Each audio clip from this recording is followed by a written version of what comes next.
Shalom, shalom. Nós estamos iniciando hoje mais uma aula de judaísmo e hoje a gente vai trazer um pouco de conhecimentos gerais de uma das coisas. Eu digo uma das coisas, mas eu acredito que seja talvez a coisa mais importante dentro do judaísmo. Quando eu digo mais importante, lógico, não estou querendo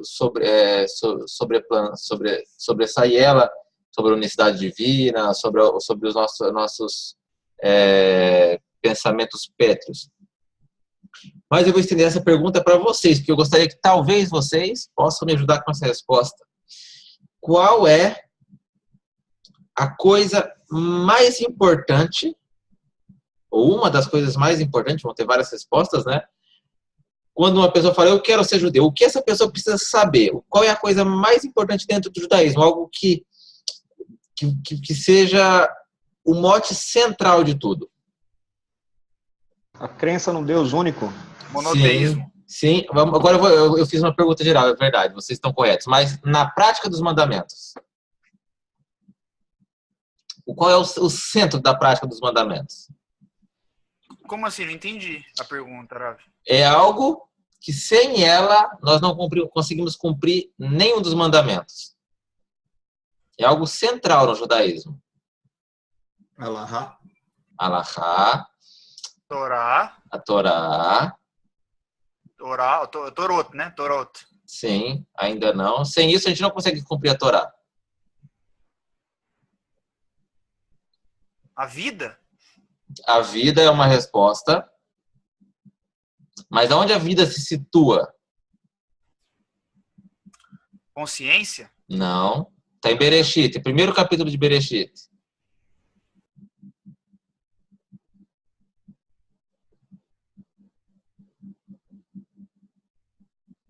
No tempo. Para o judaísmo... No tempo. No tempo, essa foi a minha resposta. Eu vi. Para o judaísmo, o tempo é algo imprescindível. É algo que sem ele nós não conseguimos cumprir nada. Ele é tão importante que quando Hashem ele vai criar o mundo, ele diz e depois ele fala, e criou Deus dia 1.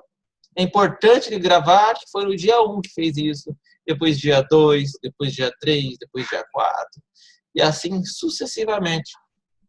Rav, é por isso que eu acho que eu lembro de um comentário do sábio, de algum sábio que diz que a Torá deveria começar naquela parte que fala, e esse é o princípio dos meses? Sim, o pai do Rashi, ele opina que a Torá deveria começar esse mês, será para vós o princípio dos meses. É o primeiro mandamento após a saída do Egito.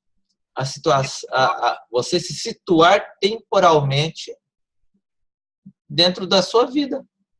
E nós, quando observamos a Torá, nós vemos que a Torá inteira, ela é baseada em tempo. Um tempo de Shabat, 7 em 7 dias temos o Shabat. O tempo da Milá, no 8º dia de nascimento, é tempo. Nós temos Pesach, são 7 dias, é outro tempo. Nós temos de Pesach a Shavuot, 50 dias, outro tempo. Nós temos... Se nós formos observar o Shema, o próprio Shema, de manhã, ao te deitar e ao te levantar, no tempo. Então, quando nós observamos a Torá e observamos a prática dos mandamentos, é importantíssimo, é imprescindível termos a concepção temporal dentro do judaísmo. Essa concepção temporal, nós vamos dividir a nossa aula hoje em 3 partes. A primeira é entender o calendário judaico. A segunda é entender o tempo dentro da Alahá.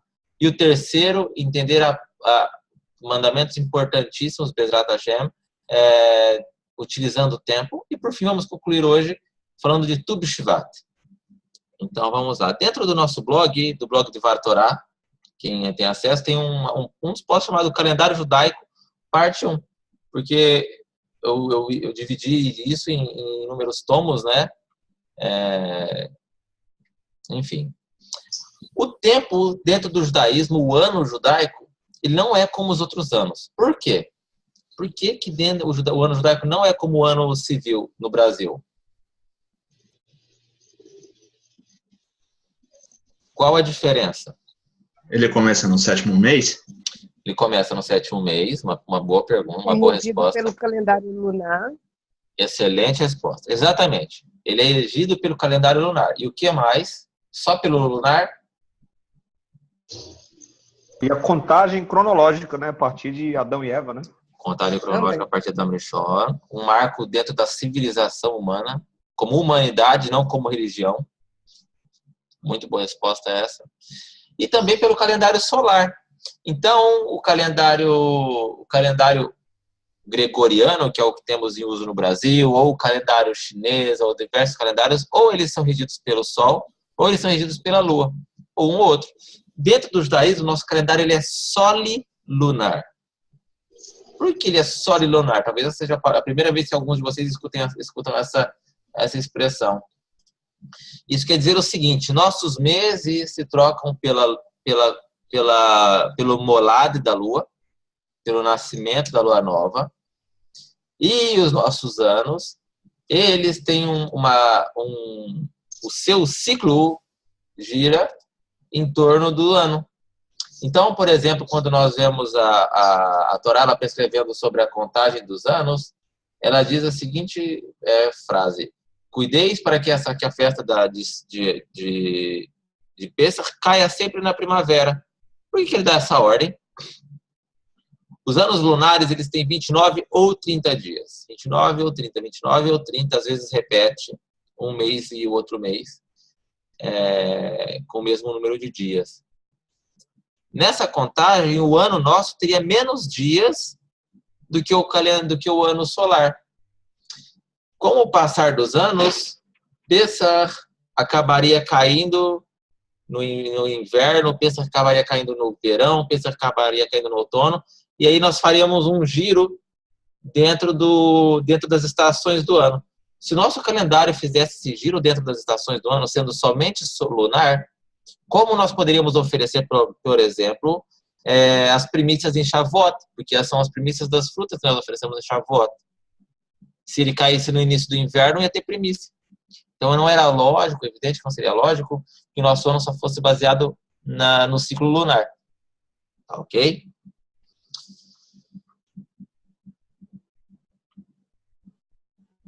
O ano judaico, ele tem um ano bissexto. O nosso ano bissexto é um mês inteiro, que é o mês de Adar. Então, se, por exemplo, chegar a Adar agora, que é o próximo mês, e ainda não tiver florescido o trigo, florescer o trigo é um dos sinais de que a primavera chegou. Se não floresceu o trigo, aumenta-se mais um mês. Como isso acontecia no passado? No passado, quando chegava próximo ao final de cada mês, e os pastores ficavam no campo cuidando das ovelhas, e quando eles viam lá o molad da lua, que é a beiradinha fininha que aparece dela no primeiro dia do mês, eles corriam lá para Jerusalém. Ia para Jerusalém, 2 testemunhas que viram juntos o molad, chegavam em Jerusalém e testemunhavam juntos. Existem uma série de regras sobre testemunhar juntos. Por exemplo, um pai e um filho que viu a lua junto não pode testemunhar, porque eles são da mesma família. Então, eles vão ou não vão para Jerusalém? Essa é uma discussão no Talmud. Se o pai e o filho não podem testemunhar junto e viram a lua nova, vão ou não vão para Jerusalém? É uma pergunta rápida essa, sem muitas delongas. Vai ou não vai? Não, porque o filho e o pai não podem ser a mesma testemunha juntas? Não pode. Então, não, eles vão. Eu queria que alguém respondesse que não, para eu dizer que sim. Sim, eles vão. O Talmud fala, as pessoas vão, chegam em Jerusalém, pega outro pai e outro filho que viu de outro lugar, troca o pai com o filho de outro filho, e faz o Beit Din, fala, eu vi a lua nova em tal lugar, eu vi a lua nova em Beersheba, eu vi a lua nova em Ra'anana, e aí os sábios no Sanhedrin decretavam o início do mês. E se tivesse tempo de chuva, alguma coisa do tipo? Se tivesse tempo de chuva e coisa do tipo, não estaria no país inteiro, né, Shlomo? Então isso aí pessoas de outras cidades também vão. Qualquer cidade, o país inteiro. Jerusalém, eu pensei Israel que inteiro. era duas testemunhas, então, praticamente por cidade, então. Não, por onde visse. Se você está no campo hoje e visse a lua nova, fala, vê a lua nova, vamos para Jerusalém. Ia para Jerusalém. Então, Entendi. tinha muita gente indo para Jerusalém. Tem até um conto no Talmud sobre isso. É bem interessante os relatos sobre a lua nova, como eram acontecidos os julgamentos. Mas, enfim, a gente não vai se delongar muito nisso.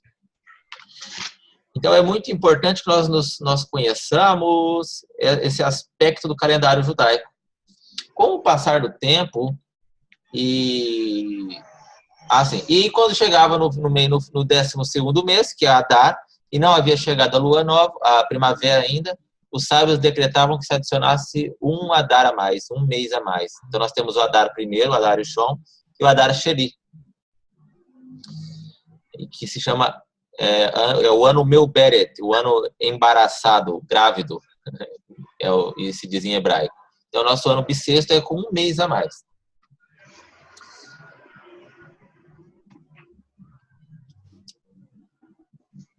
Essas questões de tempo e de situação cronológica, elas são tão importantes. Eu vou compartilhar com vocês aqui a minha tela.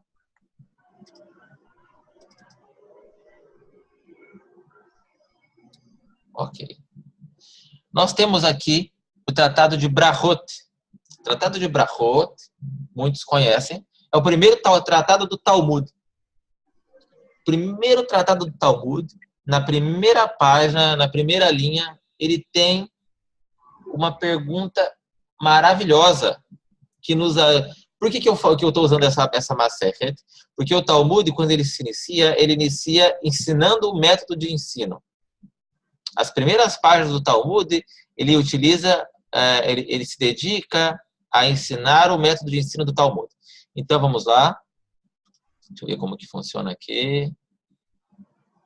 Anotação. Ele inicia Mei matai korim et shema be'arvim.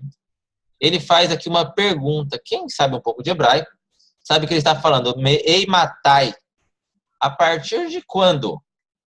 A primeira dúvida talmúdica é baseada na situação da pessoa se situar temporalmente. A partir de quando se reza o Shema da noite.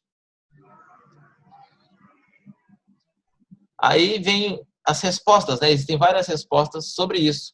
Eu vou tentar aclarar para vocês. Meshá, Shakohanim, Nirnasim, Leechol, Bitrumatan. A partir do momento em que os Kohanim entravam para comer a sua terumá. Adsof, Hashmurah, Rishonah. Até o fim da primeira vigília. Então, vejam bem. O Talmud está dando várias informações para nós aqui. E a gente não, quando a gente estuda judaísmo, a gente não estuda trechos completos, porque existem várias informações contidas em pequenas palavras. Então, por aqui, a gente já sabe que existem vigílias durante a noite. Nós já sabemos que nós temos um tempo, que é um tempo baseado no serviço do templo, que é a hora que os sacerdotes entravam para comer. Divrei Rabi Eliezer, essa é a opinião de Rabi Eliezer, que é um Tana, tá, ok? Que é um dos transmissores da lei oral. Chachamim omrim ad chatzot. E os sábios disseram até a meia-noite. Então, aqui nós vemos uma cerca lárgica. Então, se você perguntou a partir de quando, e ele já respondeu a partir de quando, que a partir do momento que o sacerdote entrou para começar a ter agora nós temos, então, uma cerca lárgica. Então, aqui eu vou fazer uma cerquinha aqui. Dentro do tempo. Da hora. E aí vem uma nova explicação, uma terceira opinião, que é Rambam Gamaliel Omer Ad Sheale Amud HaShachar. Rambam Gamaliel disse Ad que se levante a aurora. E aí aqui ele vem e dá a interpretação de noite da Torá. Então nós temos aqui um primeiro momento, que é o momento do crepúsculo, onde é a hora que os sacerdotes podiam entrar para começar sua terumá. Isso era a partir de aproximadamente 72 minutos antes do pôr do sol, tá, ok? Antes do pôr do sol, eu falei, né? 72 minutos antes do pôr do sol. Depois temos a partir do momento que escurece e temos o nascer do sol. Então, tudo isso é chamado período da noite. Isso para a Torá. Isso quando lá em Bereshit fala e criou Hashem, e foi tarde e foi manhã, nós estamos debatendo sobre o que é tarde, no conceito temporal dentro do judaísmo. E aqui, não faz parte tanto dessa questão temporal, mas eu acho importante trazer para nós essa historinha, para que nós possamos entender como era transmitida essa lei oral, esse conceito e esse ensinamento.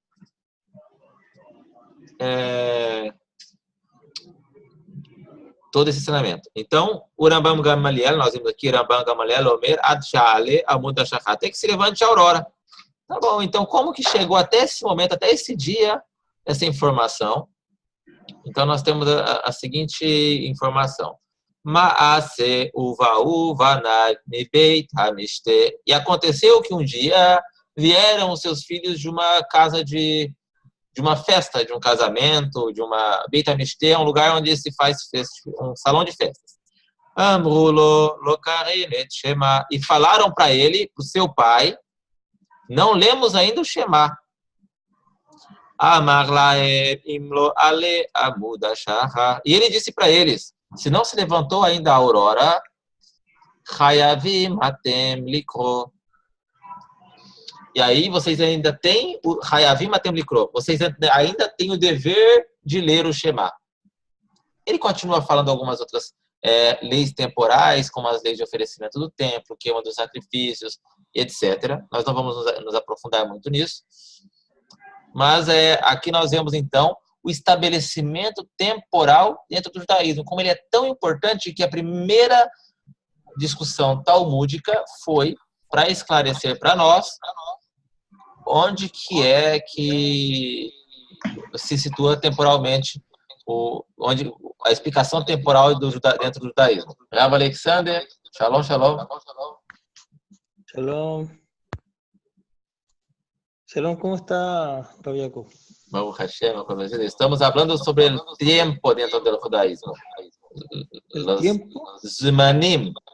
El tiempo, días, noches, para hablarmos también del Tu B'Shvat. Ok. Bueno, estaba buscando lo que conversamos. ¿Encontró Sí, algo. sobre Tu B'Shvat en Shabbat? Sí, Shabbat. ¿Cómo se hace entonces? Según el Yalkut Yosef, si tu B'Shvat cae en Shabbat, se acostumbra a bendecir sobre frutas en Shabbat, igual. Ah, perfeito. Sí. É que nós vamos, no final do nosso shiur, chegar até a explicação sobre Tu B'Shvat.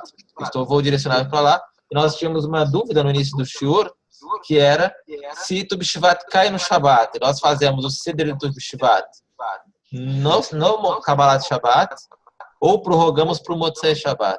Então, a resposta, o Rav Alexander estava buscando para nós e nos trouxe com maestria. Sí, estoy buscando, no te preocupes. Muitas graças, Rav Alexander. Então, dentro do judaísmo, nós temos essa percepção temporal.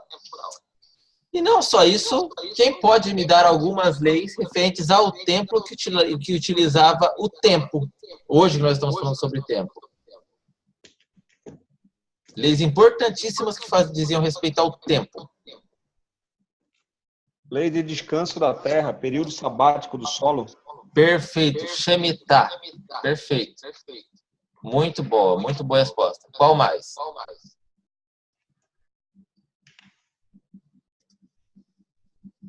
O Shema? Shema, exatamente, é o que nós estamos tratando aqui, o Shema. Mas ele tem, as leis que eu quero que vocês digam tem mais a ver com a resposta do Eduardo. 24 horas de turno sacerdotal. O fogo não podia ficar apagado. Também. Tumá? Não, as leis de Tumá não diziam respeito a... Também dizem respeito ao tempo. Por exemplo, aqui em Meimatai, ele estava falando sobre as leis de Tumá. A gente não adentrou sobre isso, mas diz respeito às leis de Tumá. Mas outras leis dizem respeito à nossa percepção temporal. dizem que tem relação a Shemitah.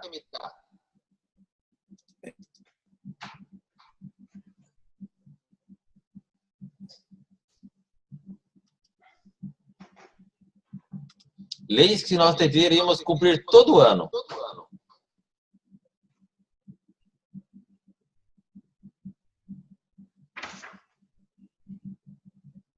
As festas, né, de mandamentos.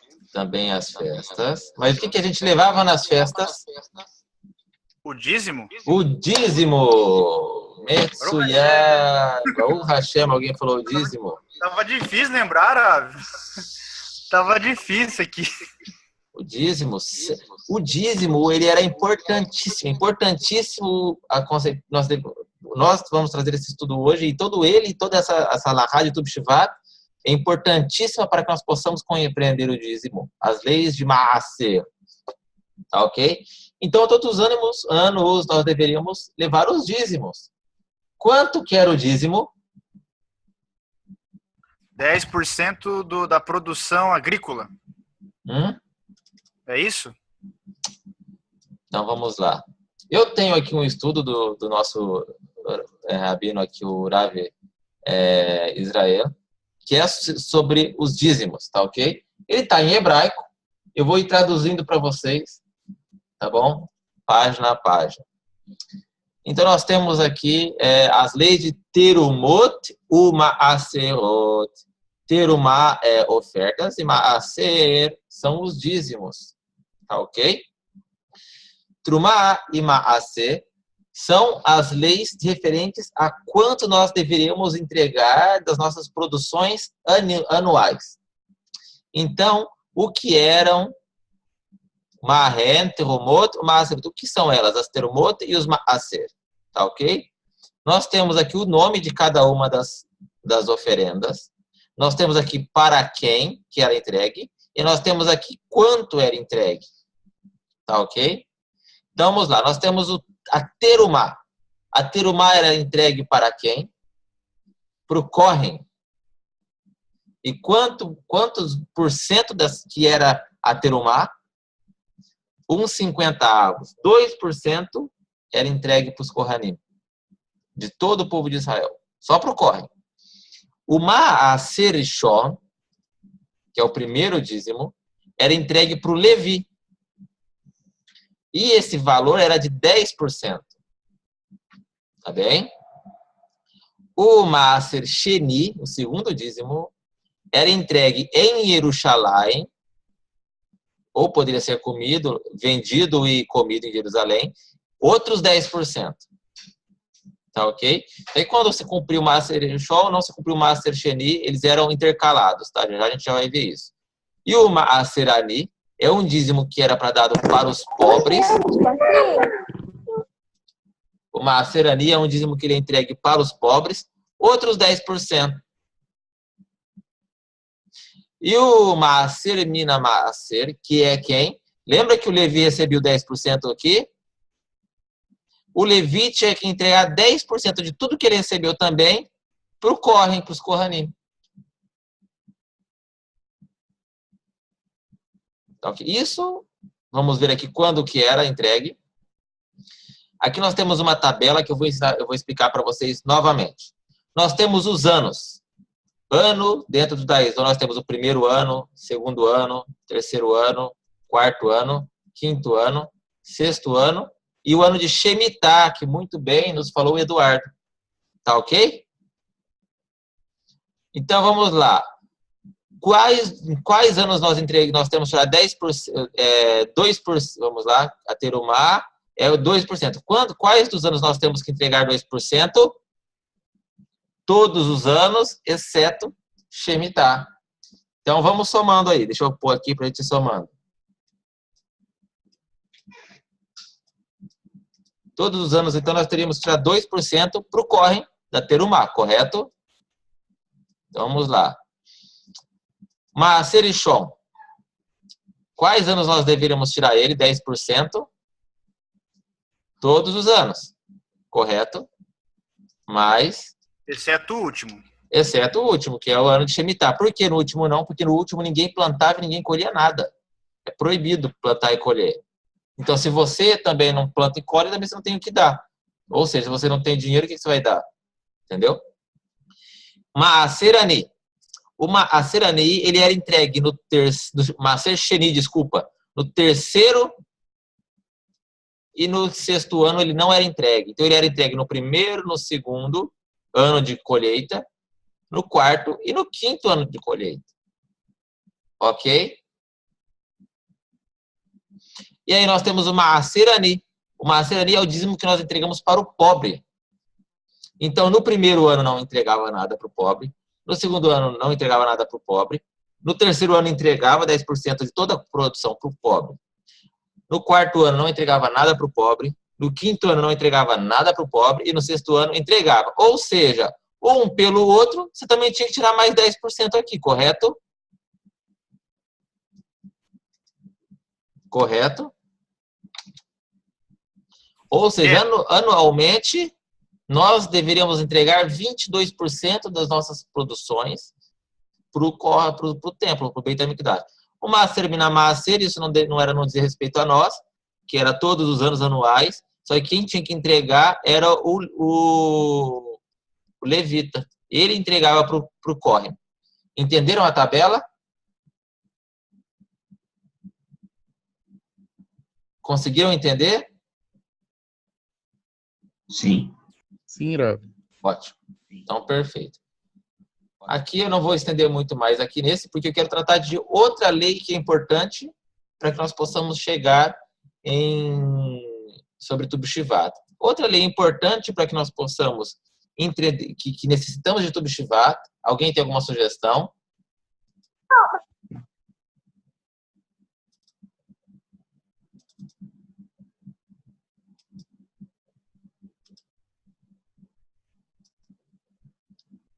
Orlá e Revi. Quem sabe o que é Orlá? Quem tem ideia do que é Orlá dentro da Halachá judaica?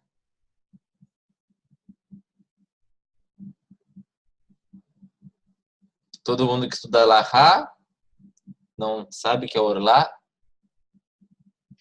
Orlá é um conceito importantíssimo dentro do judaísmo. Orlá. Nós plantamos uma árvore. Plantei uma árvore hoje.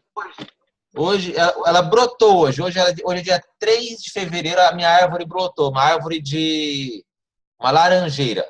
Brotou hoje, 3 de fevereiro. Eu posso consumir dela quando? Quando que eu posso utilizar No quarto ano. A partir do quarto ano, não? A partir do quarto ano. Mas a partir do quarto ano, vamos lá. Nós temos aqui o primeiro ano que ela nasceu. Então, a minha planta nasceu hoje. Já a gente vai entender isso. Ela nasceu hoje. Ano que vem, eu posso consumir dela? Não. Não. O próximo ano, posso consumir dela? Também não. O quarto ano, eu posso consumir dela?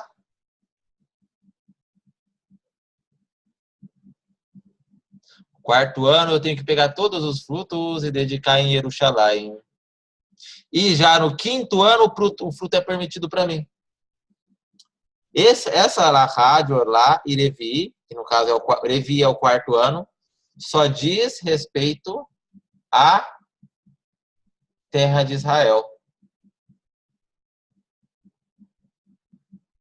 Só que aí vem uma questão aqui. Vamos supor que a minha planta nasceu hoje. A gente está no inverno. Então, no 7º mês, que a gente vai entrar ela vai estar com 8 meses, porque a gente está no 8, 9 meses, vai chegar em 1º de Tishrei. No 1º de Tishrei, ela vai passar o primeiro ano dela. Cadê nosso lápis aqui? 1º de Tishrei, ela passou 1 ano. Só que ela tem 8 meses de vida. Tá ok? Ainda que ela nasça no 1º de Elul e tenha apenas 1 mês de vida, se ela nascer no 1º de Elul e ela tem 1 mês de vida, contou como o primeiro ano dela. Tá ok? O segundo ano até é o 1º de Tishrei, segundo ano dela. O terceiro ano dela, ela passou Tishrei, ok? Passou Tishrei, depois do Tu B'Shvat, que é esse ano novo que nós estamos agora, depois do Tu B'Shvat, é que ela é contada como o quarto ano da árvore. Ok? Aí os frutos da árvore são levados para Jerusalém. Passou? Pode perguntar. Desculpa, pode continuar, Rav. Depois vai passar outro Tishrei. Do próximo Tu Beshvat é que a árvore pode ser utilizada para consumo nosso. Ok? Então isso é Orlá. Orlá é ela nesses 3 primeiros anos. E Reviit é ela no 4º ano. Tá ok? Ok. Rav, 2 perguntas. O que significa exatamente Orlá? Orlá é Orlá. Para falar a verdade, eu não sei a tradução precisa da palavra. Não, mas assim, aproximado, assim, só para mim tentar assimilar a palavra, entendeu? Para mim lembrar depois. Eu entendo Orlá como Orlá. Tem coisa que a gente não tem. Eu não sei a tradução exata para o português. Eu entendo Orlá como Orlá. Os primeiros frutos, os frutos. Primícia, seria tipo isso? Uma coisa não assim. é primícia, porque primícia é o primeiro fruto da estação. Não é Orlá é Orlá. Ele memoriza como Orlá, tá ok? Tá, Depois eu procuro ok. a tradução exata. Não, tudo bem. A segunda pergunta é o seguinte: quando que uma árvore realmente. Eu escutei, posso ter escutado errado, não sei, mas parece que falou quando nasce a árvore. Quando é considerado que ela nasceu? Quando ela brotou. Quando ela é. Primeiro, quando ela brotou? Quando ela brotou. Ela nasce quando ela brota. Você viu ela sair da terra e deu 1 mês e ela tá pequenininha, não tem fruto nenhum. É o primeiro ano dela. Ela tem 1 ano. Ah, entendi. Tá bom? Eu tô perguntando porque às vezes, vamos supor, eu planto a árvore, um exemplo, faltando 15 dias para terminar o mês e para começar o outro ano. Para mim saber mais ou menos quanto tempo, mais ou menos, eu já teria que considerar ela pro próximo ano ou pro esse ano ainda, entendeu? Não, se ela brotou, saiu da terra, considera o primeiro ano. A Paula fez a pergunta. Paula, e se a árvore der fruto antes do 4º ano? Paula, se a árvore der fruto nesse período aqui, olha só, nesse período, o fruto você tem que deixar na árvore, ele vai cair para os passarinhos, para os animais, entendeu? Tá bom? Ravi Lopes, eu queria fazer um comentário em cima disso. Pode, por favor. Pela sua explicação e considerando o entendimento de fisiologia de plantas, você pode entender que talvez seja um mandamento muito mais voltado para preservar a planta, tendo em vista que os primeiros anos são épocas onde ela está se formando reservas para garantir uma colheita mais segura a partir do 4º ano, né? E aí entraria toda essa questão do fornecimento da primeira colheita para Jerusalém e tudo mais, né? Mas em plantas frutíferas, principalmente numa região de clima um pouquinho mais ameno, como é a região aí, normalmente essas plantas só começam a frutificar a partir do 3º ou 4º ano, né? Eu sou agrônomo, né? Exatamente, elas só vão começar a frutificar. Então, Eduardo, veja bem você. Hoje em Israel, essa alahá, ela só é seguida para quem tem certeza desse fruto, de ser do 3º e 4º ano. Então, como eu explico isso? Se eu tenho na minha casa uma laranjeira, aqui em Israel, até o 4º ano, eu tenho que seguir essa alahá hoje aqui em Israel. Não posso.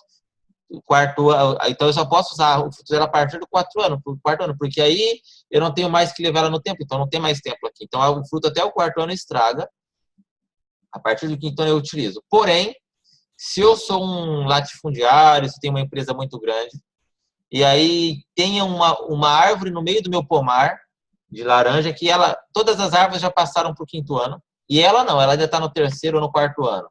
Como que eu faço?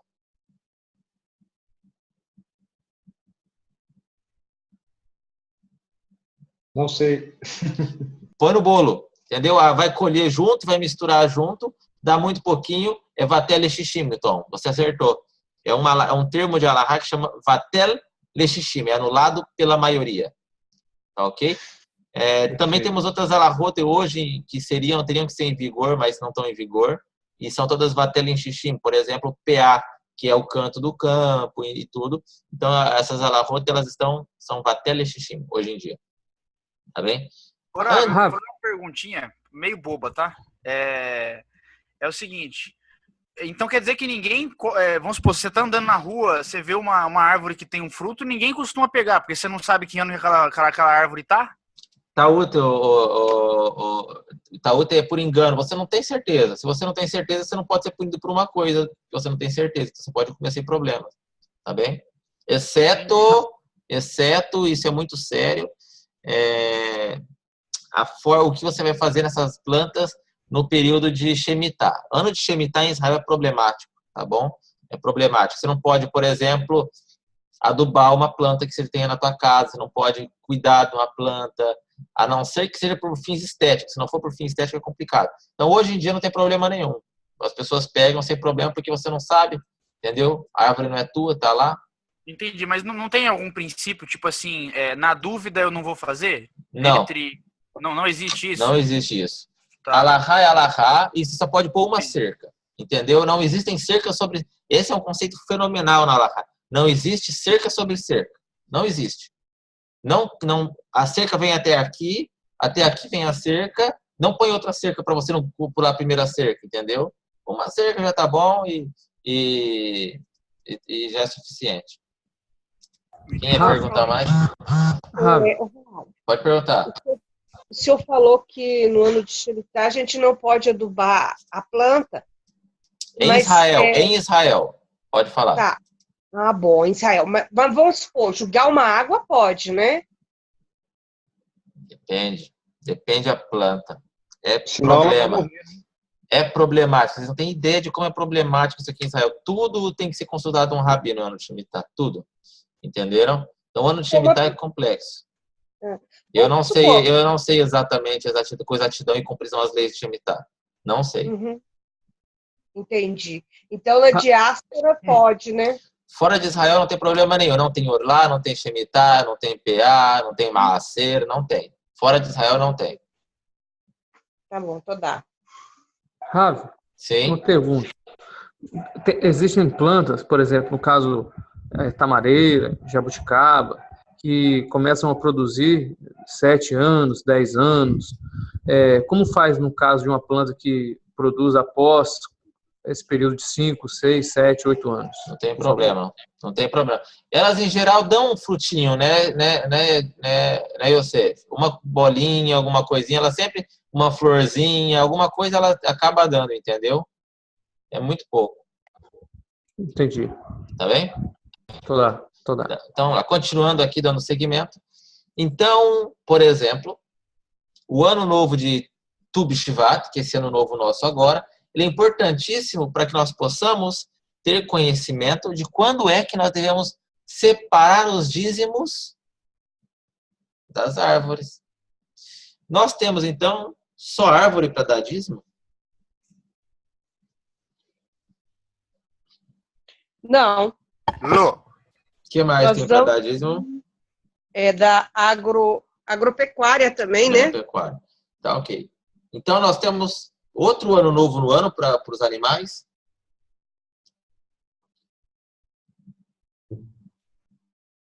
Não, Ravi, a gente tem que levar, né? Também os animais têm a época certa. Tem a época, mas, por exemplo, o bicho nasceu agora, nasceu hoje. Nasceu em fevereiro. Esse bicho vai ser levado quando o nascer desse bicho? Um ano, não? Quando Ai.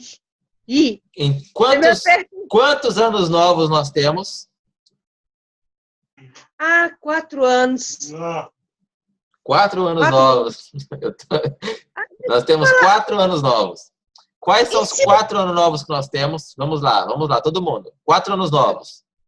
O primeiro. Nissan? É o primeiro de Nissan. É o ano novo dos reis e o ano novo das festividades. Todas as festividades são baseadas nesse ano novo de Nissan. E quando um rei, por exemplo, o rei, ele morreu o pai dele, ele assumiu agora em Adar, dia 15 de Adar. Quando dava 1º de Nissan, e falava, e foi o primeiro ano do rei, e agora iniciou o segundo ano do rei. Então, as contas na Torá e na Tanakh não são feitas por ciclos como os nossos, tá ok? Isso é um erro grotesco que as pessoas fazem, interpretação de ciclos de tempo na Torá e na Tanakh. Os anos, eles são baseados a partir de marcas. Às vezes, 2 dias, se o rei morreu no dia 20, e no dia 28 o outro rei assumiu, e dia 1º já começa 1º de Nissan, o rei que reinou 2 dias, já falei, foi o 1º ano do rei. Então, isso é algo que você deveria saber. Enfim, o segundo ano novo, que é o ano novo dos animais, qual é?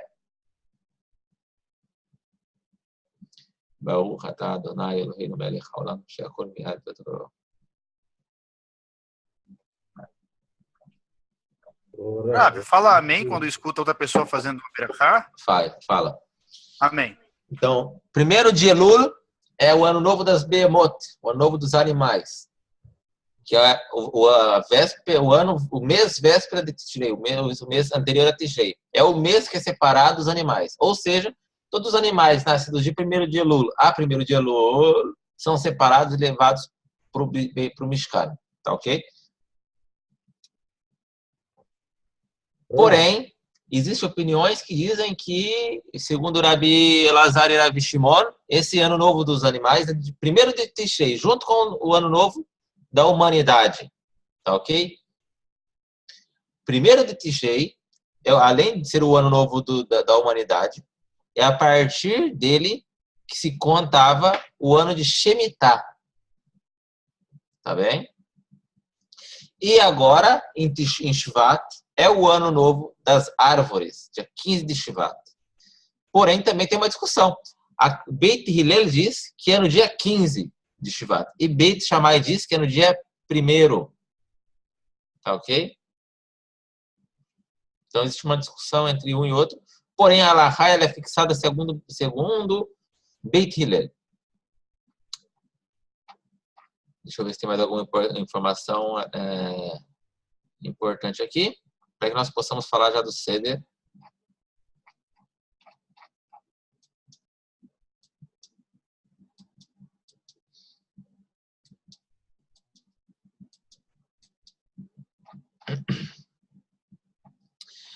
Dentro da Torá, e agora a gente vai começar a partir para falar sobre o assunto de Tu B'Shvat, nós encontramos inúmeras vezes a Torá e a Tanakh se referindo ao ser humano como árvore.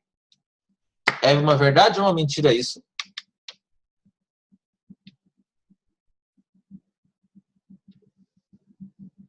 É verdade, não é não? É verdade. Então, me citem como alguns exemplos. Segundo eu estudei, não sei se está correto, por exemplo, a árvore que foi separada para o tabernáculo, né? A árvore de acácia. Diz que o homem é como uma árvore de acácia. Ele é todo tortinho. Terrilim. Em Devarim fala que o homem é como uma árvore plantada no campo, alguma coisa assim. Terrilim fala... como que Salmo 92 fala? Salmo, mesmo o Shilem HaShabbat.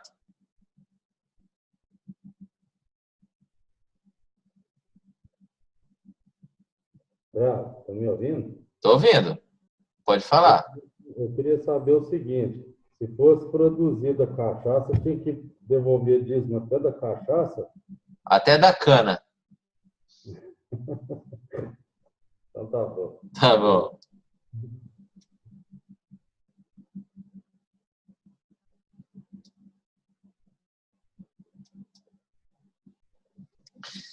Salmo Terrilim 92 fala Tzadik katamar ifrach. O justo é como uma palmeira que floresce, como uma tamareira, né? Então, Urashi e muitos comentaristas dizem que Hashem, ele nos compara com árvores por diversos motivos, mas principalmente porque nós devemos ser podados. Ok? E aí, nós vemos agora que o ano novo das árvores, que é Tu B'Shvat, vai se passar aqui em Israel e sempre se passa no meio do inverno. Vejam vocês que interessante. Por que não passa no outono? Por que não passa no verão? Mas o Tu B'Shvat é exclusivamente no inverno. É uma festividade que está deslocada do seu sentido. Nós vemos dentro do Ceder de Tu B'Shvat, e agora eu vou pegar algumas fotos para vocês.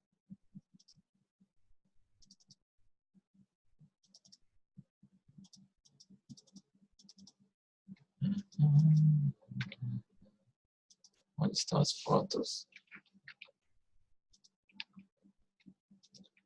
Aí.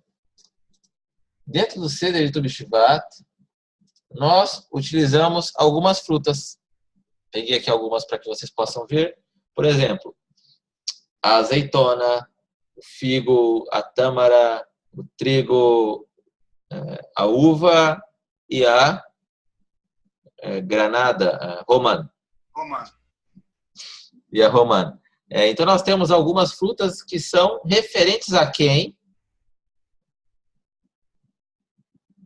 Quem foi louvado por essas frutas? A terra de Israel. A terra de Israel, ela foi louvada por essas frutas. Então, quando nós comemos alguma dessas frutas aqui, nós devemos fazer uma brachá chamada Me'en Shalosh. Então, nós temos aqui uma ordem dentro do Seder, uma ordem dentro do Seder na qual nós vamos comendo um e depois o outro. Aqui, nesse pratinho, não está em ordem, tá bom? Eu vou falar na ordem para vocês. Então, vejam vocês. A primeira fruta que nós comemos é a azeitona. A azeitona, ela tem um caroço grande, correto? O que nós fazemos com o caroço da azeitona? Esprememos. O caroço. Joga fora. Joga fora. Claro, todo mundo joga fora quando joga azeitona. Não conheço ninguém ainda que come o caroço da azeitona. Então, o caroço da azeitona, nós comemos a azeitona e jogamos fora a semente. Presta atenção na semente. A segunda fruta que nós comemos no Seder é a tâmara. Então, vejam vocês. A tâmara também tem uma semente, só que a gente fica com ela na boca um pouquinho, morde, e depois tira essa semente da tâmara. Nós temos depois a uva. A uva que tem sementinhas pequenininhas. Nós comemos, às vezes engole, às vezes joga fora, faz uma separação. Depois do Seder, nós temos o figo. O figo, a semente, ela é tão pequenininha, mas ela ainda também não é o fruto. Ela está dentro do fruto, você acaba comendo ela faz parte do fruto, ela não faz parte do fruto. Mas, por último, e nessa escala de elevação que nós estamos passando, de uma semente que nós jogamos fora, uma que nós quase ingerimos, uma que nós aproveitamos parcialmente, uma que nós comemos, mas não é a semente, nós chegamos na mais importante de todas, que é a romã. E a Torá se compara à romã. E nós devemos nos comparar à romã. Porque qual é o diferencial de todas as outras frutas para a romã? Todas as outras frutas contêm uma semente. Porém, a fruta da romã é a própria semente. E agora, nós fazemos também um paralelo com o inverno. Nós somos essas sementes. E a semente, que é algo seco também, que aparentemente está morto, cabe a cada um de nós também, como árvores de Hashem, como pertencentes a Kadosh Baruch Hu, nesse paralelo como árvore, fazer brotar mesmo em situações difíceis. Então, a romã, ela é comparada com a Torá, por exemplo, por ter inúmeras sementes. E alguns sábios dizem que ela tem 613 sementes, assim como existem para nós 613 mitzvot.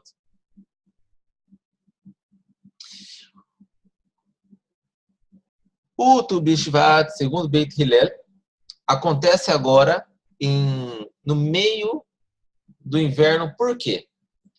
No Brasil e nos países da Europa, da América, chove no verão e o inverno é seco. Ok?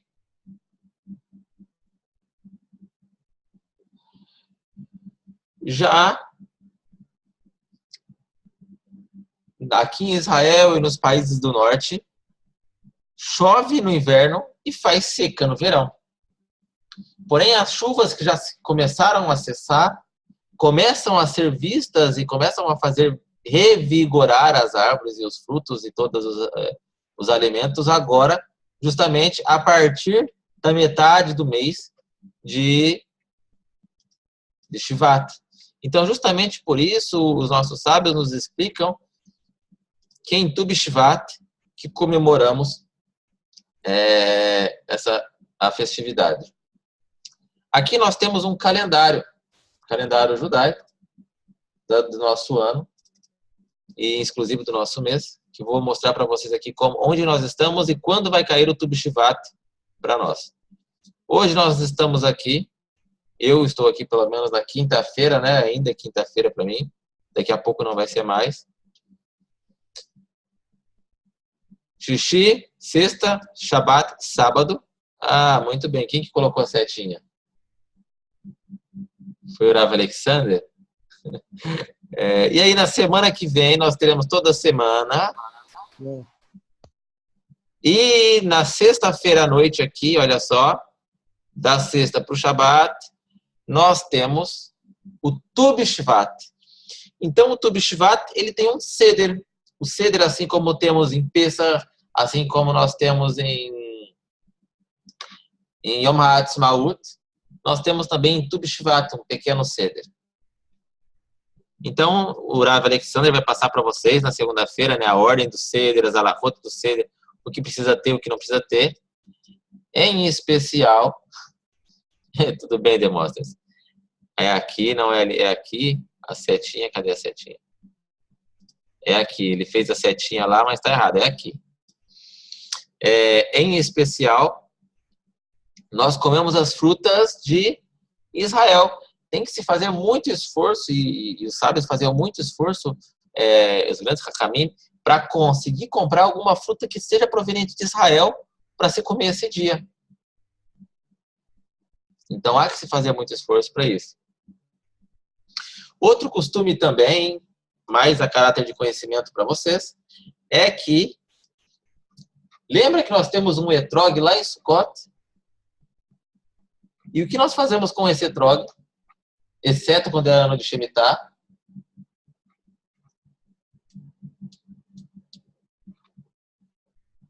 É etrog? Etrog, muito boa pergunta, deixa eu pegar aqui.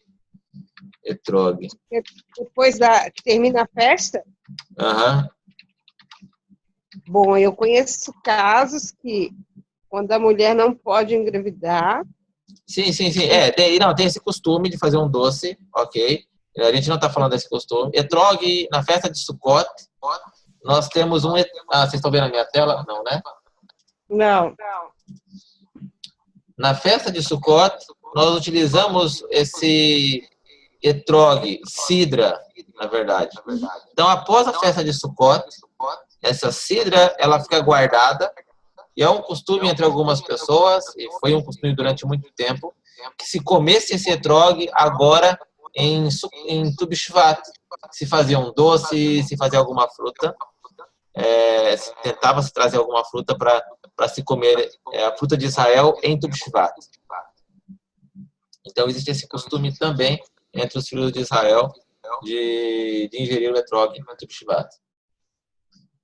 Ô, Rav, tem como mandar semente desse etrog para a gente plantar aqui? Difícil, André, difícil. Não brota muito simples, muito facilmente. Ok? Agora, para concluir aqui a nossa explicação sobre Tu B'Shvat, eu vou fazer uma pergunta para vocês. Aonde está escrito Tu B'Shvat na Tanakh?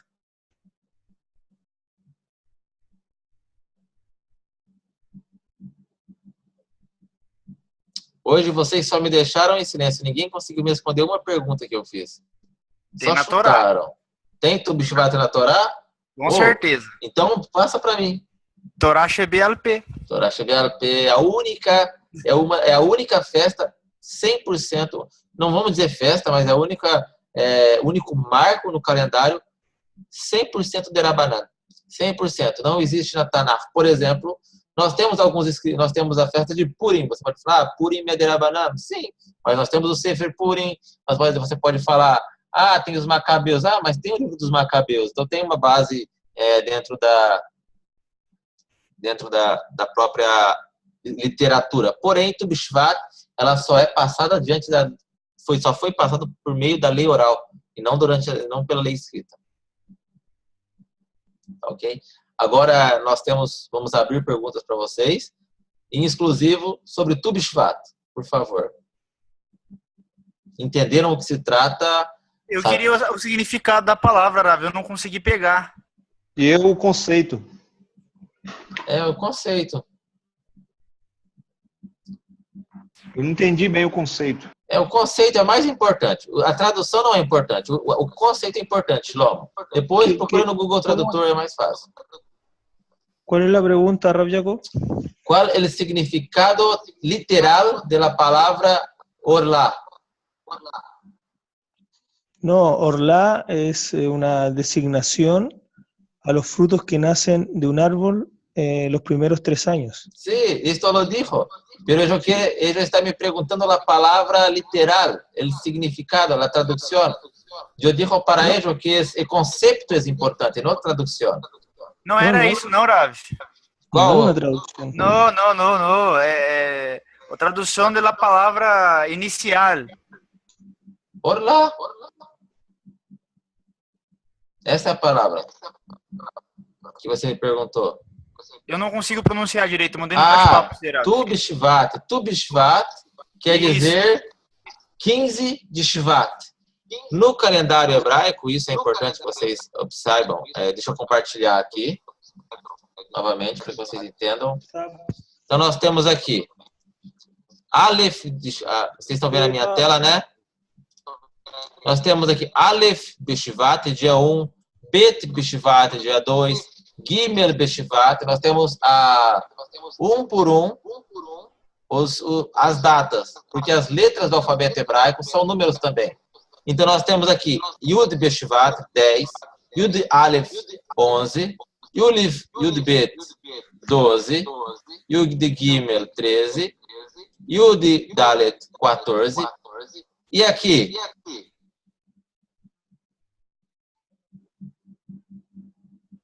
Tu B'Shvat? Tu. Mas por que não é Yud Rei? Para não evitar confundir com o tetagrama. Exatamente. Para não pronunciar o nome de Hashem. Então, o que os sábios fizeram? Tet vale 9 e Vav vale 6. Então, 9 mais 6 é 15. E da mesma coisa, Tetzai, 9 mais 7 é 16. Tutvav, Tetzai, e aí depois Yudzain, Yudhet, Yudtet, e assim sucessivamente. Então, Tu é 15, Shvat é o mês. Compreenderam? Legal, Rav, muito legal. Eu não tinha tido essa percepção. A hora que você falou Tu B'Shvat, eu não tinha entendido. Agora eu entendi. Sim, Tu B'Shvat, então, é o dia 15 do mês de Shvat. Ô, Rav, teve uma pessoa que fez uma pergunta junto comigo, mas a voz dela parece que não saiu direito. A pessoa tinha perguntado qual era o conceito dessa, entre aspas, festividade. Não sei quem foi que perguntou. Fui eu, Eduardo. Como que é? Repete a pergunta, por favor, Eduardo. Qual seria o conceito, de uma forma resumida, do Tu B'Shvat? Tu B'Shvat, se eu pudesse te dizer em poucas palavras o que significa a forma com a qual nós podemos engrandecer o território da terra de Israel, Hashem por nos ter entregue Israel e nos ter regalado, presenteado tantas mitzvot relacionadas ao tempo, à vida, à fartura, ao alimento. Então, Tu B'Shvat, eu traria esse conceito para a gente. O conceito de agradecer a Hashem pelo alimento, pelas estações do ano, pela vida. Entende por que eu comecei nosso shiur hoje perguntando sobre qual era uma das coisas mais importantes dentro do judaísmo, e é o tempo. Então, o Tu B'Shvat, ele vem nos trazer também esse conceito temporal. Ok, excelente. Outras perguntas? Tem uma no bate-papo, Rav, do Demóstenes.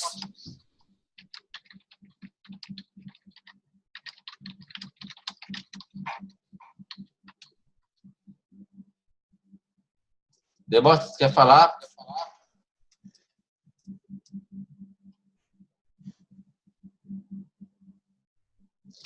Deixa eu achar aqui. Levítico, eu não lembro a palavra, o trecho. Quer ler para mim? Sim, Paulo, exatamente. Isso que é o bacana. No inverno, justamente, não tem frutos quase. Então, nós agradecemos a Hashem não pelo que temos, mas pelo potencial que pode vir a ser. Entende isso? Nós já agradecemos a Hashem antes mesmo de receber a benéfica. Com a confiança do que virá. Com a confiança que virá, justamente.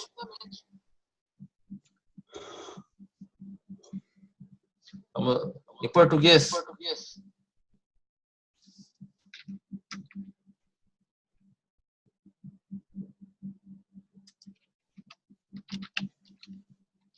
Somente um. Você quer saber?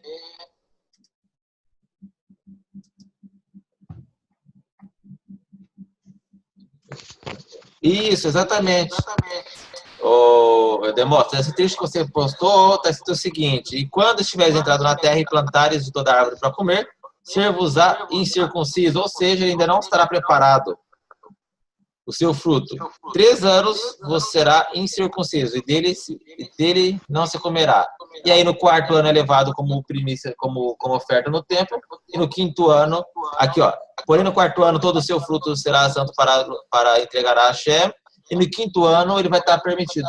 Então, esse trecho de Vaikra, ele não diz respeito exatamente a Tu B'Shvat, ele diz respeito a essa oferenda que era essa oferenda do templo. Tá ok? A separação do produto por determinado tempo e o oferecimento dele antes da conclusão do seu período de separação. Porém, nós precisamos de Tu B'Shvat para saber a partir de quando que podemos levar esse fruto. Entendeu? Outras perguntas, por favor. É adequado usar o termo não kasher para frutos ou frutas em condição de orlar?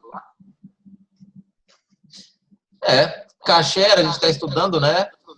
Então, kasher é uma palavra que define permitido ou não. Então, se você falar que um fruto ele não é kasher, ele não está kasher tanto para o consumo de qualquer maneira, entendeu? Então, ele não está legalizado, não é apto para o consumo. Kasher é igual apto para o consumo. Então, por exemplo, deixa eu só explicar uma coisinha aqui. Aqui em Israel, quando a gente vai comprar num mercado, numa lanchonete, tem uma Teudá e Kashrut, que é um documento pregado na parede que diz que aquele estabelecimento ele passa por inspeção periódica da Arabanut. Só que mercados também têm Teudá e Kashrut para os produtos. O que isso quer dizer? Quer dizer que tem o produtor do campo, ele vende para um determinado rabino esse produto, ou para uma determinada instituição, que se responsabiliza em tirar uma proporção desses produtos, fazer uma bênção sobre eles e revende esses produtos para o mercado. Esse produto que foi retirado é o máser, é o dízimo.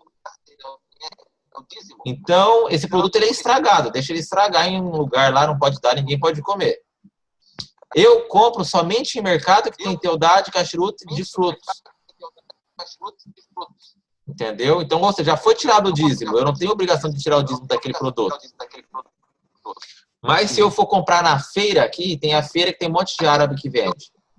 É um problema, porque eu não sei se foi tirado o dízimo, não sei se o produto é de Israel, não sei se o produto é de fora de Israel. E aí, o que eu faço? Entendem como é sério? Então, se eu comer um produto... Não entra aquela questão da dúvida? Nesse caso, não. Nesse caso, porque esse caso tem a possibilidade de você saber o que é o correto e não. No outro caso, não tinha, Shlomo. Nesse caso, a gente sabe quem tem Teudá de Kashrut aqui e não tem ali. No outro caso, você não tem uma árvore com selo de quando que ela foi plantada, entendeu? Está na rua... É como nós na Galut, né? Né, Ravi? Oi? É como nós que estamos na Galut, né? Nós não sabemos se... Na Galute não existe dízimo na Galute de produtos. Não existe dízimo de produtos. Quando um produto vem realmente de Israel, ou quando um produto do Brasil, ou quando um produto vem, né, de outro lugar. Um produto de Israel, que seja produzido no ano de Shemitah, é proibido de consumir por qualquer judeu em qualquer lugar do mundo. Tá ok? Fez uma pergunta que o Tom perguntou: é verdade que os não-judeus, que as pessoas que não são judeus, no ano de Shemitah cuidam das terras? É verdade, Tom. Porque é o seguinte, os nossos sábios, eles interpretaram a seguinte questão. A Torá, ela puniu o povo de Israel 70 anos de exílio fora de Israel, para que a terra descansasse. Correto? Aí a terra descansou de quem? Dos judeus. Porque nesse período não veio nenhum povo trabalhar aqui? Veio ou não veio um povo morar aqui?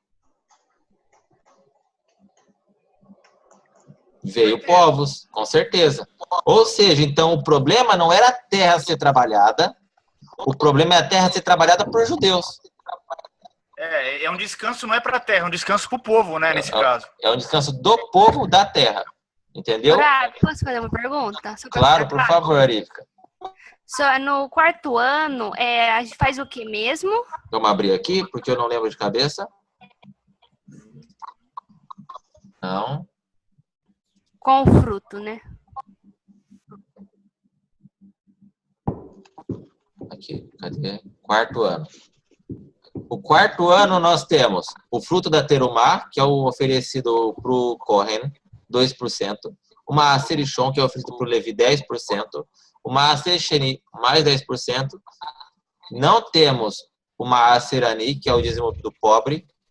E não temos, e temos também o Leviim deveria entregar o seu Maaser do Maaser para o Kohen também.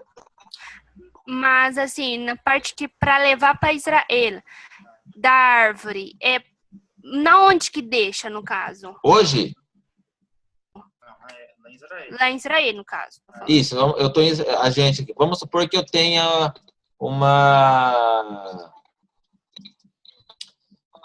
por exemplo, uma fábrica, uma plantação de laranja. É muito comum plantação de laranja aqui em Israel. O que eu faço com o dízimo da plantação de laranja? Essa é a pergunta?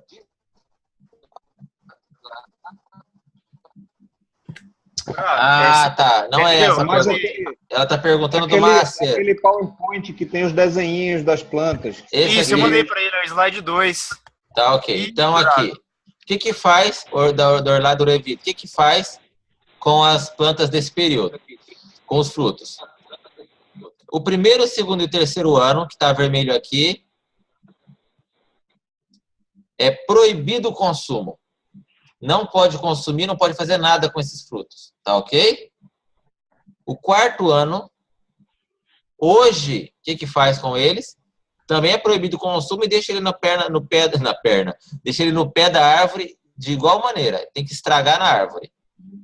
No quarto ano você tem que deixar na árvore, então. Hoje sim, Irênica. Tá? Porque nós não temos o Beit HaMikdash. Quando tiver o Beit HaMikdash, o quarto ano é levado no templo. Sim. É isso que eu não tinha compreendido. Entendi. Entendeu? Toda. Por favor. Isso funciona em áreas comerciais, Lopes?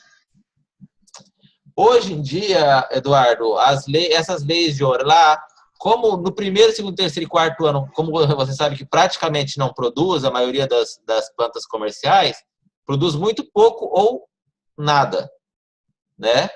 Então, o muito pouco ou nada dessas plantas aqui, elas acabam entrando no Vatel e Shishim. Então, vamos supor que tem um monte de laranjeira lá, e a maioria das laranjeiras tem 5 anos, e tem lá 2%, 1% que tem 3 anos, ou 4 anos. Então, colhe tudo junto, aí vai misturar tudo, os frutos, e aí dá Vatel e Shishim, entendeu? Ele é anulado pela maioria. Ok. Entendeu? E tem um outro que eu lembrei e esqueci. Tem outras leis também que elas são anuladas hoje. Nós temos a Orlá, temos o PA, que não existe hoje, não está em vigor, que é o canto do campo. Temos o Bikurim, Bicurim também não tem vigor hoje, também é Vatelia xixim, também é anulado na maioria.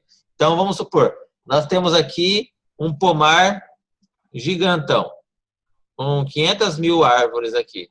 E aí eu sou o dono do pomar, eu estou todo dia passeando lá, e eu vejo que uma árvore aqui começou a ter florzinhas já. Então eu venho aqui e amarro uns lacinhos aqui nas primeiras florzinhas dessa minha árvore. Vocês estão vendo a minha tela, né? Sim. Quando chegar a época da colheita, eu vou vir aqui, colher os frutos dessa árvore e levar para o Beit HaMikdash também, lá em Jerusalém, como sendo bicurim, as primícias. Só que hoje em dia não tem Beit HaMikdash. Então as primícias, elas acabam saindo sendo anuladas na maioria. Vatelia xixim. Eu fiquei com uma dúvida aqui com relação a Shemitah. Deixa eu fazer mais uma última pergunta aqui. Por favor. As leis de Shemitah, elas vigoram mais pelo aspecto religioso, tradicional dos judeus praticantes, ou funciona a nível realmente de legislação, ou seja, é lei no país, independente de questões religiosas, guardar o mandamento da Shemitah? Hoje, não. Hoje ela é só por parâmetro religioso, Eduardo. Ela não é não é uma lei civil isso. Certo, tá perfeito. bom? Só que tem um problema, né? Por exemplo, nós temos amigos aqui que no último ano de Shemitah, que foi há 2 anos atrás, foi há 2 anos atrás. Nós estamos sendo... Foi há 2 anos atrás. Nós estamos, acho que, no segundo ano do ciclo de Shemitah. Estamos em que ano do ciclo de Shemitah? No segundo ou terceiro, Rav Alexander? Estamos em que ano do ciclo de Shemitah? El segundo, seguro. Sim. Então, estamos no segundo ano do ciclo de Shemitah. Então, há 2 anos atrás, uns amigos nossos trabalhavam na prefeitura e eles tinham que tratar do campo. Não. Eles trabalhavam de tirar graminha da rua, da calçada, eles tinham que podar a árvore. Isso é um problema no ano de Shemitah, um problema gigante.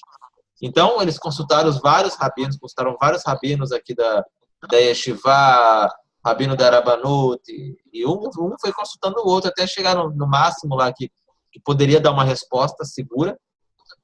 E a resposta foi a seguinte: se é para questões estéticas, não tem problema. Pode cortar a árvore, pode podar a árvore, não tem problema nenhum. O problema é se você tem uma videira e quer podar a videira para ela dar mais fruto. Aí é problema. Entenderam? No caso, ninguém pode trabalhar, então, nesse ano. Não pode fazer o trabalho. Na terra. O problema do ano de Shemitah é... Aí que vem a grande questão. O ano de Shemitah, ele trata da fé no Criador. Uma pessoa que não cumpre com o ano de Shemitah não tem fé no Criador. Por isso que as pessoas do primeiro tempo foram punidas por idolatria. Então, quando você vê em Midrash, em outros tipos de conceito, outros tipos de explicações, você vai ver que dizem que a punição pelo qual os judeus foram para o exílio no primeiro tempo foi por idolatria. Mas, se você for analisar ao pé da letra, o que aconteceu é que os judeus não descansavam no ano de Shemitah. Que associação tem uma coisa com a outra? Ou seja, uma pessoa que não descansa no ano de Shemitah é como se ela cometesse idolatria, porque ela não acredita em Hashem, porque na Torá está escrito que ele vai descansar no 7º e vai comer desse fruto do 7º, no primeiro, no segundo e esperar até o 3º ano. Nossa, que forte isso, viu? De verdade, nossa. Entendeu? Bem forte mesmo. Verdade.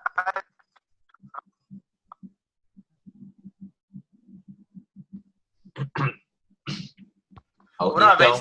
a Arifka tem uma pergunta, Rav. Pergunta você. Mas pode comprar, Rav, se tiver? Se tiver, então, o ano de Shemitah é problemático demais. Então, tem lugares que tem as Teodot Kashrut, que atestam que os produtos não são produtos de Israel. Entendeu? Então, você pode comprar nos mercados que vão ter os documentos de que veio de Gaza, de que veio da Jordânia, que veio do Egito, que veio do Líbano, que veio de onde vier. Daqui não pode ser. Plantado por judeu, é isso? O negócio é complexo, João. E isso vai depender tem vários níveis de kashrut para isso, tá bem? Então tem, por exemplo, judeus que comem, a gente está falando de judeus religiosos, que comem alguns produtos que são plantados por árabes, por exemplo, em Israel. E tem outros que não, que de forma alguma, somente quando é de 100% de fora da área, de Israel. Entendi. Não feito por judeu e também não plantado nem semeado em Israel. Entendi. Qual, Rav Alexander? ¿Cómo? ¿Estás? Sí, sí. ¿Cuál es tu opinión en Shemitah cuando Aravim cultivan la tierra en Israel? Del producto de Shemitah.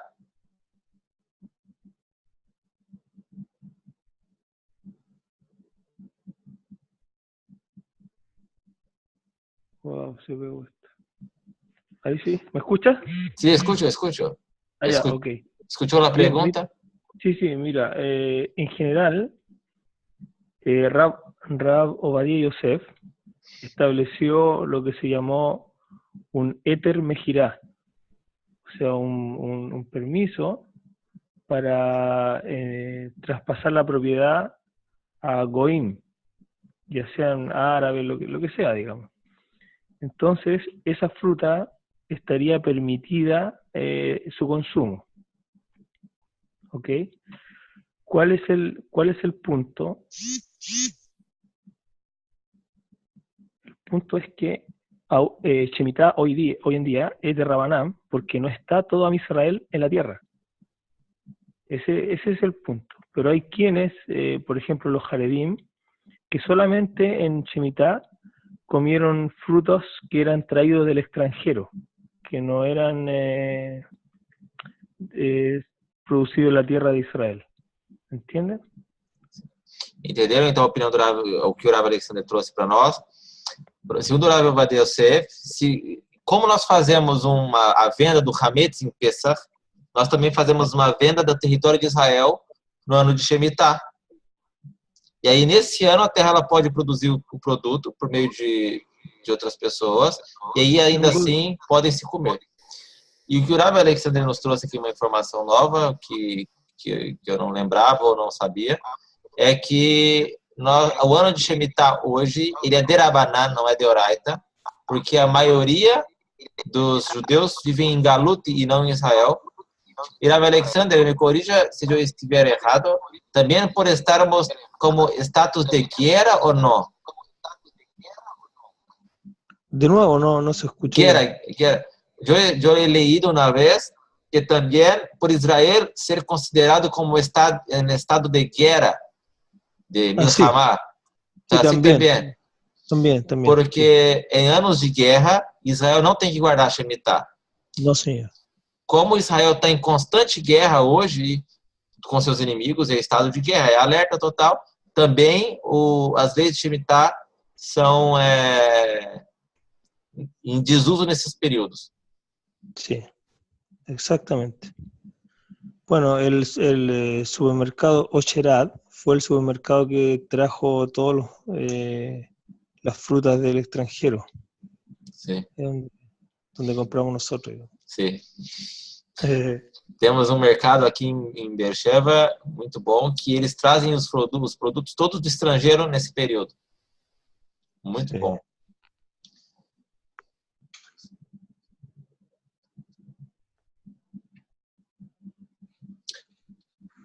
Isso mesmo, Eduardo. Entendi que a partir do 4º ano, ou seja, no 5º ano em diante, depois de Tu B'Shvat, a fruta poderia ser consumida, já para o consumo liberado total. Ok? Nós temos muitos temas relacionados a essas questões de macerot, dízimos e tudo. Nós vamos ter classes específicas para isso. Mas hoje a intenção era situá-los no tempo, situá-los na importância do conhecimento e da interpretação do tempo para nós no judaísmo, tá ok?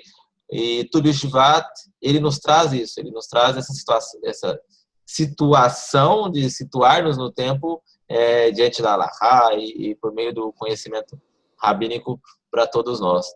Ok? Rav, posso fazer uma observação? Eu vou concluir aqui o nosso shiur. Depois a gente pode continuar online. Gostaria de deixar uma última gravação aqui desse shiur. Na verdade, é uma retificação do shiur passado, que nós estávamos falando sobre as 3 linhas do judaísmo. Tá, okay? Uma retificação que a gente acabou conversando e eu acabei me ausentando de falar. Falamos no shiur passado sobre os reformistas, que tem uma interpretação humana da Torá. Nós falamos sobre os ortodoxos, que tem uma interpretação de que a Torá é divina e nós acreditamos nisso. E temos os Masortim. Nós não falamos sobre os Masortim. Os Masortim são a metade do caminho. Eles sim entendem que a Torá foi entregue por parte, foi entregue por Hashem, mas que também a Moshe e os sábios nos anos seguintes agregaram costumes. Ou seja, eles acreditam sim em Deus, em Hashem, mas eles acham que a Torá ela foi sendo adaptada e ela nem 100%, nem sempre a inteira manifestação da vontade divina sobre nós. A nossa opinião é que sim, a Torá é 100% divina e que todas as palavras dos sábios refletem a interpretação e a explicação de cada mitzvah que foi concedida a Moshe Rabbeinu no Har Sinai. Tá ok? Então, Shabbat Shalom a todos. Que tenhamos aí um Shabbat muito bom e aguardemos as aulas de Halakha sobre o Tu B'Shvat e sobre o Seder. Shabbat Shalom! Obrigado.